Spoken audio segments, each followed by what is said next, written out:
Hi guys, I just shot a YouTube video.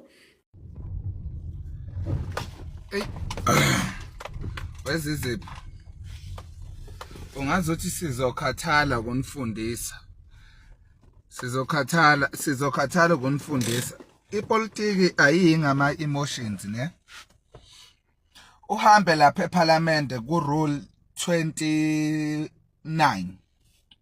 ma rules eParliament which allows iMK ukuthi kube ne vote of no confidence against the minister and akuyona ivote of no confidence yokuqala against the minister ubathabile Dlamini yakafaka ivote of no confidence.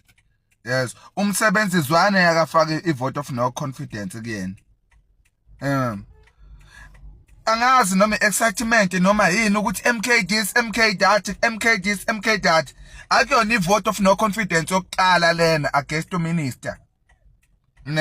Urule 29 lapha eParliament uyavuma ukuthi kufake ivote of no confidence against the minister.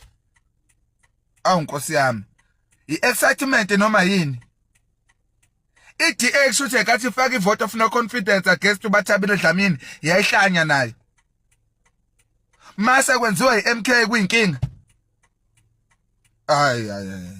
Kahleni bo hawu kahleni ipolitiki shuthi niyilandela manje nina shuthi it was good because that cabinet was appointed by uZuma lene appoint uRamaphosa ngesikwazi ufaka ivote of no confidence kuyona.